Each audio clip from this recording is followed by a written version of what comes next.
CTV News at 11:30 with Ian Campbell and Rick Wyman with weather. Well, good evening. Thanks for joining us. We begin tonight in Timmins, where a large police presence remains on scene in the area of 5th Avenue and Cedar Street North. These images coming to us from a bystander in the area. Police confirming 2 people have been injured following what they describe as a weapons incident around 8 p.m. tonight. Patrol officers are scouring the area and investigators have requested the OPP K9 unit. A lot of stuff unclear at this stage, including the weapon involved and the state of the injuries. We'll continue to follow this story and bring you more information as it becomes available. It's been a deadly day on Sudbury roads. 2 pedestrians killed in 2 separate collisions this morning. CTV's Angela Campbell starts us off. Sudbury police at a portion of the Maley Drive extension closed most of the day after a body was found on the road, struck, and the vehicle responsible nowhere to be found. It was the second fatal collision involving a pedestrian within an hour and a half. We have a tragic loss of life, and it's very important that the police and the coroner, we do our job and we do it right, because the results are important. The first happened here around 4:40 this morning. The driver involved in this collision remained on the scene. The victim died of their injuries in hospital. The identity of that individual is not going to be released at this time, just in order to protect the privacy of the family that are involved in this tragic incident. What I can tell you was that it was a 39-year-old female. Then around 6:15, a motorist found a body on Maley Drive near the on-ramp from Notre Dame Avenue. That victim was pronounced deceased at the scene. The vehicle in that situation left the scene, but later contacted police, and police are now following up to find out the circumstances on how that incident took place. Norman was not able to provide details on the victim or their identity. He says both incidents are being looked into by the Integrated Traffic Safety Unit, supported by the forensics team and the coroner, and adds those investigations will look into if weather or time of day played a role. In any sort of fatal collision or major traffic accident reconstruction, all of those factors are taken in by the investigators in trying to account for how things have unfolded. There could be charges in either cases. However, Inspector Norman says those won't be known until the investigations are further along. In the meantime, anyone with dash cam footage from the areas and the time of the collisions is asked to contact police. Angela Campbell, CTV News, Sudbury. Just one day after unveiling the budget, it's now up to Canada's Minister of Finance to sell it. The Liberal government introduced the new 5-year federal budget titled Canada Strong yesterday. In terms of what this means here at home, CTV's Madison Merrier has more. The over 400-page document outlines Canada's financial plan for the future, and the mayors in the north are closely monitoring the budget, searching for northern opportunities. It might not be a budget that's, going to answer everyone's needs and kind of have a solution to everything, but we're well poised to be able to seize on the opportunities that it does present to our communities. The budget emphasizes the impacts tariffs are having on the Canadian economy, and the federal government plans to invest in a strategic response fund to preserve the Canadian market. It'll be interesting to see how they roll out the Building Canada Fund. Certainly housing is a big issue right across, and especially in Northern Ontario. I think that we all mayors right across Northern Ontario know that we need those investments. There's this $50 billion, what they're calling the Build Canada Strong Fund, that we may be able to tap into as we seek to develop our port project. In a statement from Greater Sudbury's Mayor Paul Lefebvre said programs such as the Build Community Strong Fund and the Build Canada Homes Initiative can provide municipalities with tools to deliver the housing, transit, water, and community infrastructures that allows our cities to grow sustainably. However, the proposed budget does not answer all of Northern Ontario's concerns. I think you need the certainty in the tariff dispute before you can really chart the path forward, and that's why I think it's so detrimental to us that we have moved backwards on that file. We'll see what the details come out as the budget sort of gets laid out, and if the budget's passed. In order for the federal budget to be passed, the Liberal Party is looking for an additional 2 votes or MPs to abstain from the vote. Madison Merrier, CTV News, Sudbury. Speaking of budgets, the Ford government is set to unveil its fall economic statement tomorrow. CTV's Siobhan Morris has the latest from Queen's Park. Making final adjustments on his own fiscal update, Ontario's finance minister underwhelmed by the federal budget. Less transformational, it's more tinkering. It lacks some ambition. Peter Bethlen-Falvey is glad to see a tax cut for first-time buyers on new homes up to $1 million that Ontario will match. But he wanted a commitment to Ontario's priorities. Large-scale nuclear, the Ring of Fire, the 401 tunneling. These things are really important to creating jobs, getting shovels in the ground. The attachment to a tunnel for cars in transit under the 401 baffles opposition leaders. What worries me is this government could be pouring more money into a fiscally stupid project instead of actually investing in building homes that people can afford. Marit Stiles wants less preoccupation with the pie-in-the-sky tunnel and more answers to the question, what is your plan to create jobs now, to save the jobs that people are losing in forestry, in auto? With youth unemployment especially high. We want to see programs that will actually help young people get their first job and actually help Ontario businesses as well. Colleges and universities will have to deal with a dramatic cut to the number of student visas in the federal budget. It's probably the right sizing that had to be done. Post-secondary institutions had leaned on the higher fees international students pay to balance their books. Schools have been pleading with the government for more cash and to lift a tuition freeze. We'll continue being there for the sector, and this is why we are doing a funding formula review. Bethlen-Falvey not tipping his hand about whether more help is coming. Well, one more sleep. The finance minister signaled earlier this week he still intends to balance the budget by 2027-28. The province finished last fiscal year $1 billion in the hole, far better than expected, but that was before the weight of tariffs really set in. At Queen's Park, Siobhan Morris, CTV News. The City of Greater Sudbury has started its 2026-2027 budget deliberations, presenting an early estimate of what taxpayers can expect. So the total proposed levy increase is comprised of the municipal levy services, in which council can control in moving forward, plus a potential 3% for our service partners, as discussed, which include police, library, Public Health and Conservation Authority, for a total 2026 tax levy increase of 5.7%. The city's total budget is $859 million, nearly half of which comes from property taxes. In the next 2 years, the city is looking to spend more than $140 million on roads and other infrastructure, $23 million on transit, and $135 million would go to the new downtown event center. Full budget deliberations start December 2nd. In other news, a new bill to make highways 11 and 17 safer was voted down in the legislature Monday. Mushkegowuk James Bay MPP Guy Bourgoin says the main points of the bill came directly from constituents who voiced their concerns at town hall meetings. Bourgoin says the bill was calling for scale and inspection stations to operate for at least 12 hours daily. It also requested mandatory testing of commercial trucks. I see this in the House often. If it's the colors the problem, make it blue. If you don't like some of it, at least grab some of the stuff and bring it to your own bill. Because at the end of the day, it's about people's safety. It's not about political points. It's about people's safety. All my bills I brought forward, it was all about people's safety. And yet they voted down every single one.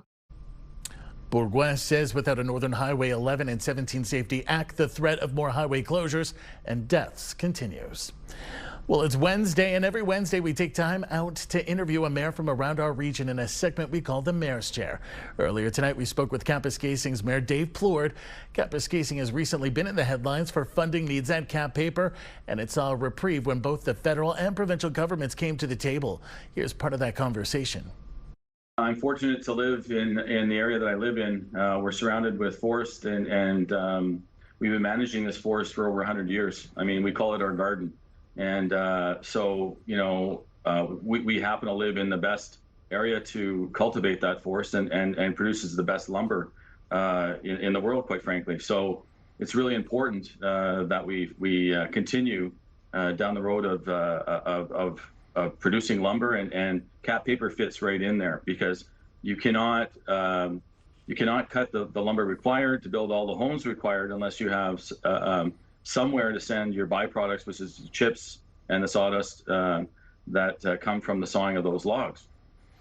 So, you know, I think the fact that the province is trying to build 1.5 million homes in Ontario by 2031, I believe, and that, you know, we produce 2.8 billion board feet of lumber in Ontario alone each year, and that, you know, 1.3 billion of that lumber is sent abroad. Just doesn't leave us very much to build homes locally. So I think it's very important that these sawmills keep sawing and that the mills keep producing what we need and keep humming. Our thanks to Mayor Plourde. In case you missed it, that full interview is up on our website at CTVNewsNorthernOntario.ca, as well as our YouTube page. Next week, we'll chat with Mayor Rod Ward from Armour Township. Well, we know it's coming. Some of us have even maybe seen a few flakes, but take a look at this. This was the scene at Algonquin Park mid-afternoon. Friends of Algonquin Park posting this to their Facebook page. The park just east of us here, and those flurries are flying. I don't think it's going to be too long for some of us. Incredible. Well, time now for a short break here on CTV News. Coming up, Rick will have your full weather forecast, and I think Rick will have some of those answers for us. For now, we'll look at the current conditions, and we've got lots of cloud cover tonight. We've got a pair of zeros for Elliott Lake in Sudbury, -2 in Timmins, chilly -3 up in Kapuskasing. We've got some sleet action coming in around Wawa, Chapleau area. Some of us are going to be experiencing that later. We'll have more in a moment. When you see it happen, send it to CTV News. Text 10400 from your screen to ours. Text 10400. Here we go with the forecast radar look at what's plagued northeastern Ontario today. A lot of people not crazy about the rain or the snow flurries in the forecast, but we do have some nicer weather coming in tomorrow in some areas, and then back to the precipitation come Friday. So have a look. This is the system that's trying to move out of the system that bugged us earlier today with all kinds of rain early this morning, and of course the flurry activity and more precipitation coming our way by Friday. A lot of snow, to say the least. Moosonee, Kapuskasing, Timmins, Chapleau, and Temiskaming Shores with some rainfall. So we'll keep a close eye on that. Sudbury, Nickel Belt, here we go. Sun and cloud tomorrow at 3. Rain or snow mix on Friday at 5. -2 Saturday, sun and cloud. Sunday, chance of flurries of -3, -2 on Monday with the chance of flurries. And of course, Remembrance Day will be a cloudy day with a high of 1. Sault Ste. Marie, Algoma, chance of sleet, 30%, 5 degrees the high. 7 on Friday, rain or snow. Saturday, we've got some cloud cover at +1, -1 on Sunday, chance of flurries. Monday, we've got cloud. Tuesday, Remembrance Day, we've got cloud with a high of 4 degrees. Timmins, Cochrane, Kapuskasing, sunshine and 1 for tomorrow. Periods of snow on Friday at 3. -6 Saturday, sun and cloud Sunday at -6 as well. Monday and Tuesday, well, we've got the chance of flurries on Monday at -3. Remembrance Day looks like a cloudy day across the northeast with a high of only 1. In Temiskaming Shores and Kirkland Lake, for tomorrow, sunshine and 2, periods of rain or snow, 5 degrees Friday. Saturday, some sun and cloud, -3, -3 on Sunday. Chance of flurries, more of the same on Monday at -2. And cloud cover Tuesday for Remembrance Day with a high of +1. And a look now at North Bay, West Nipissing. 2 with the sunshine for tomorrow. Rain or snow mix on Friday at 5. -2 Saturday, some sun and cloud. Sunday, chance of flurries, -3. -2 on Monday, chance of flurries. And Remembrance Day Tuesday, a high of 0 with some cloud cover. Ian, thanks so much for the tie clothing consideration, courtesy of Ian Campbell, the mayor of Noelville, for this beautiful tie for this evening's weather forecast. So, Ian, I owe you one. Thank you so much. Enjoy the nice weather coming up tomorrow. Back to you. Looking dapper. That's all that matters. Thanks, Rick. Well, Highway 11 at last check remains closed in both directions in Bracebridge. OPPC emergency crews are on scene after a livestock transport truck rolled over. Several dead cattle were strewn across the roadway. Crews and a local farmer are trying to round up loose cattle who escaped after the crash. Drivers are being advised to avoid the area and expect delays. A North Bay resident has lost $250,000 to a fraud scam. Provincial police are warning the public about a surge in fraudulent scams in the area, including cryptocurrency and gift card schemes, online seller fraud and romance scams. They warn these crimes are becoming more sophisticated and emotionally manipulative. They say people should be alert when using social media and messaging apps and check for fraudulent emails and websites. If the deal sounds too good to be true, it probably is. Well, we have a story tonight about a 60-year-old disabled and homeless woman who's been living in a tent since April. Outreach workers in Sudbury confirm it's just one demographic they are seeing more of living outdoors. CTV's Alana Everson reports. 60-year-old Christine Robert crawls into her collapsed tent in the pouring rain to get some mitts and dry socks. She says living like this is tough, as she suffers from mental health issues and osteoarthritis in her back and hip. Achy, tired. I'm tired of living like this. It's just impossible. Some days you just want to give up. Robert says she was evicted from her apartment by Sudbury Housing for not taking care of it. She says she knows it's her fault, but she was having a hard time coping after her sister died. I mean, she was my everything. She says her tent was recently damaged by someone asking for a cigarette, and she didn't have enough to share. So now I can only lie down or kneel in it. And it gets very sore on the back and the neck. The Go Give Project does mobile outreach at encampment sites across the city. The charity says there's been a steady increase in homelessness, with more youth and seniors now living outdoors. So there are a lot of factors. With the economy, people are unable to afford housing and food at the same time. So some are making those sacrifices. And then there are youth that are being aged out of the foster care system and they're ending up on the streets as well. Robert said she's working with client navigators to try and find a warm place with a bed to live. In the meantime, she'll continue living in her tent, a situation she calls scary and unbearable. Alana Everson, CTV News, Sudbury. A new report funded by the federal government is revealing a sexual assault survivor's location in Canada can dramatically affect their chances of receiving justice. CTV's Lindsay Alick has more. Does geography impact access to justice? Is a 131-page report from She Matters, looking at the factors limiting access to forensic evidence collection in the Yukon, Northern BC, and Northern Ontario in sexual assault cases. We wanted to not only highlight the inability for survivors to equally access forensic evidence collection in their home community, specifically for folks in northern, rural, and remote communities, but also to touch upon their ability to access support services as well. He says the first recommendation is to start with training, specifically mandating trauma-wise and culturally safe training for all first responders. Not only having the access to the exams, but also having timely access. So we heard from a lot of survivors sharing that they're waiting over 10 hours or more, having to travel great distances. Transportation logistics is also a key area that needs to be addressed in the north. As of right now, there isn't a standard protocol or practice in place that offers that transportation to a survivor outside of being put in the back of a police cruiser. In order to address these challenges, Villeneuve Ahmed says a joint effort between federal, provincial, and territorial leadership is needed.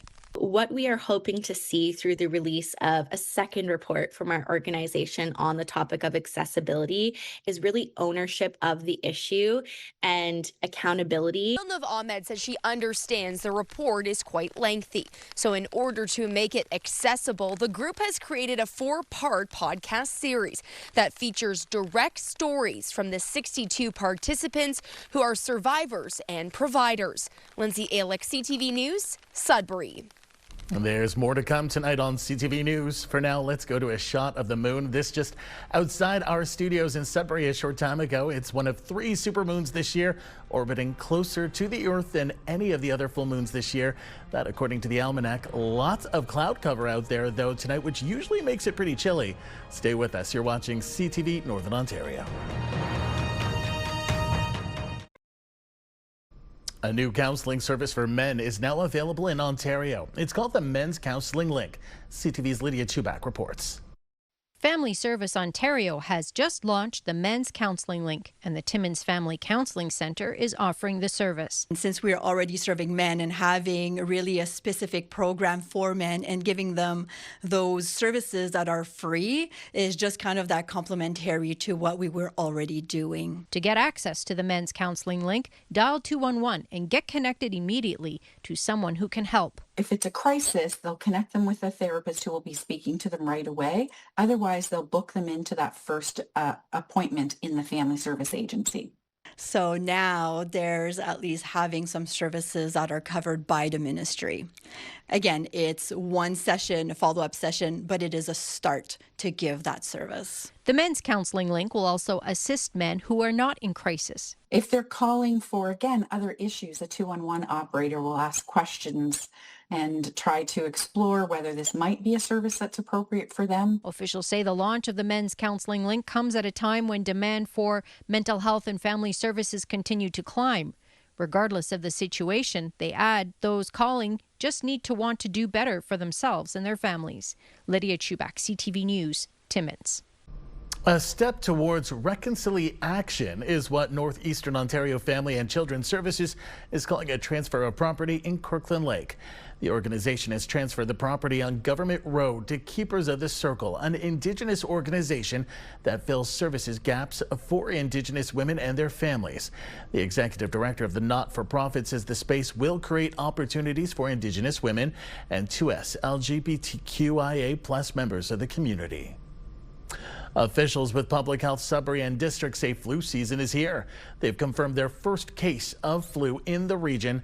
Public Health is encouraging everyone to get the flu shot this season and to keep COVID-19 and RSV vaccines up to date. If you do catch the flu, they recommend you stay home until your symptoms have been improving for 24 hours and you no longer have a fever. Just one game tonight over in the OHL. The Sioux Greyhounds fell tonight to the visiting Flint Firebirds in a close matchup over at the GFL Memorial Gardens. Hounds goals tonight from Quinn McKenzie and Chase Reed. The boys are now off until Friday night. Finally for us this evening, young hockey players in Sault Ste. Marie shared the ice with some NHL veterans. The special guests joined 85 students from the Algoma District School Board's Hockey Canada Skills Academy. CTV's Corey Nordstrom reports. It's a special day for the kids in the Algoma District School Board's Hockey Canada Skills Academy as they're sharing the ice with former NHLers. Danny Lambert from Wawa was among those lacing them up. After going undrafted in junior and the pros, he eventually played over 500 games in the NHL.